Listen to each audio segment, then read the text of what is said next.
Hi, welcome. My name is Christina. Thank you so much for joining me today. The focus of today's video is on crystal grids. There are many different types of crystal grids, and when I first got started, I didn't know where to begin because there are so many different options, and I didn't know if I was using the crystal grids in the right way. So hopefully in this video, I can give you a little insight to what a crystal grid is, how to use it, and how to include it in your daily, weekly, monthly, annual practice. So as I mentioned, there are many different types of grids, and really there is no perfect grid. What I can say is the grid that is perfect for you is whatever speaks to you the most. So here are just a couple of examples of the grids that I have and grids that we have at 4C Apparel. There is a larger crystal grid. This is a bigger size. The beautiful thing about this grid is it can also be hung on a wall. So if you just want to have a beautiful piece of art, take it down, use it on a monthly basis, you can hang it right back up. We also have this travel grid. It's really just cloth, and you can take it with you, or if you don't want to have a grid out in your house for a long time, this is a good option. You can use the crystals on the grid, and when you're done, you can just fold it up and put it away. Also, we have some other wooden grids. This is a Celtic Pinnacle grid that's just really nice, good size. And this is small enough that it could fit anywhere in your house. And then we also have grids that are in a specific shape. So if you want to incorporate the energy of a Hamza in your manifestation, the Om in the center, the lotus, and what the lotus represents, you can use the shape of the grid to help in your grid manifestation. There's also grids made out of glass. There's grids made out of ceramic. There's a lot of different types of grids. So my suggestion to you is just find the one that speaks to you the most. So what is a crystal grid? A crystal grid is a tool that you use to aid in manifestation. And what I mean by that is, for me, for example, I meditate at the beginning of the week and I think about what energy I need to either let go of in my life or energy I need to bring into my life. Or is there something that I really want to create, a new business venture, something within my family? And once I have that thought into my mind, I use the crystal grid to harness that energy and to balance the energy for whatever I need for the week. So for some people, it might be done on a weekly basis like me. You can also do a crystal grid on a monthly basis if you want to start at the beginning of the month. If you have some big things coming up for the month that you really need to focus on or let go of, you can do it at the beginning of the month.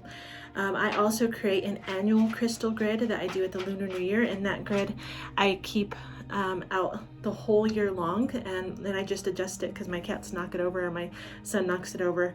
But I fix the grid, and every single time I touch the stones for the year, I think about what I'm trying to manifest for the year.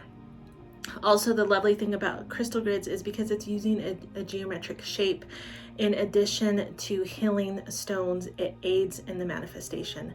So you can pick the grid that is speaking to you for what you need in your life. It could be a balanced looking grid, it could be a seed of life grid, it could be something that you just think is pretty, and you can use that image to help place your healing stones in order to help manifest that energy.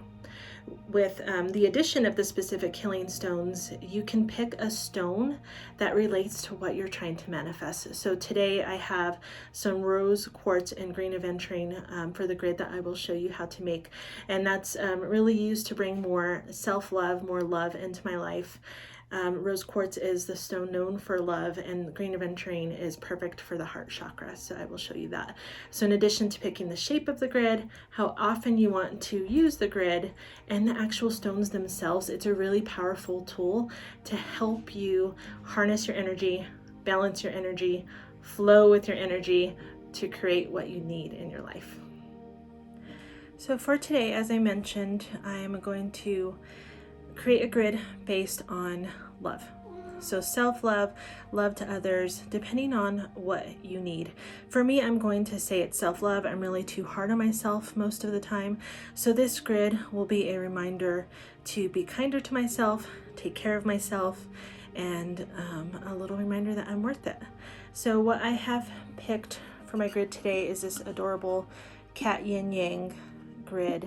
I have 2 cats. I have a black cat and one that looks like a little tiger, so I'm really addicted to cats. So not only do I think that this grid is absolutely adorable, it has the yin yang in it, which is balancing. So it'll help me, since I have the love of my cats, but also the yin yang brings balance to life. It will, to me, means to bring balance to the love for myself that I need to incorporate. So first thing is first, I usually just take a moment to take a couple deep breaths, clear my energy. And as you're placing the stones, you really want to have within your mind what you are focusing on, or what the manifestation, what the purpose of this specific grid is. So once you take a couple breaths, close your eyes, really vision the purpose of the grid. Then just using your intuition, you don't have to have a ton of stones. Even if you have just a couple of stones at home, we do have some different kits on the website that are like building your intuition, protection, stuff like that.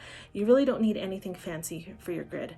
As long as you connect with the stones that you are picking and placing on the grid, that's all you need. And it doesn't have to be in any specific order.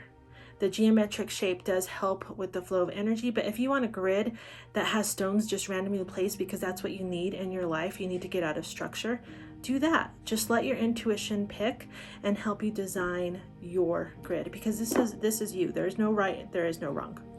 So take a couple deep breaths, think really hard about what you're trying to manifest, and then just using your intuition, start building your grid. Again, I said this is, for me, all about love. So I'm going to put the heart stone in the center. If you don't have a heart stone, that doesn't matter. The main stone in the center is the primary energy for the grid. So you really want that stone to really represent what you are trying to focus on.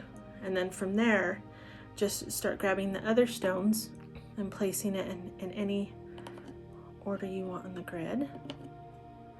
And since I have rose quartz for love and green aventurine also for love, I think a ton of love is great, but I also want to add a little bit of balance.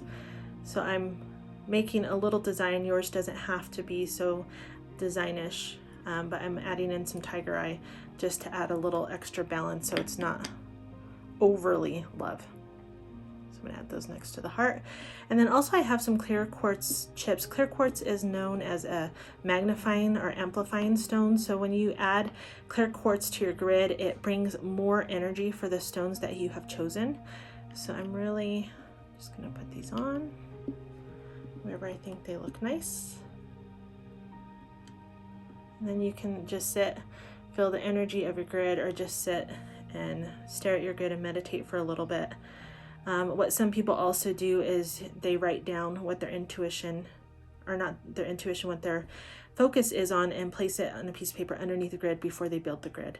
And you can place this grid anywhere you want in your house. It could be by your bed, it can be in a sacred space. My annual grid I keep in the living room, so that way it has the energy of the house in the center of our home the entire year. But you can really place it anywhere that you're not going to forget about it. So that is how to make a crystal grid. Here is an example of my weekly crystal grid that I have in my home. I have it in my meditation room. I do change it out every Sunday morning, and it's really a tool that I use to manifest for the week. And where you keep the grid in your house is up to you. I have it in my meditation room, which is also my plant room, because when I come in here to meditate, or when I come in here to do yoga, I like to feel the energy of the grid, give my energy to the grid, and it gives me a reminder throughout the week of what I'm manifesting on. Thank you so much for watching. I hope that was helpful. They are very magical tools that I use every single week, all year long. And if you have any questions, put a comment below, or I hope to see you very soon. Happy gridding.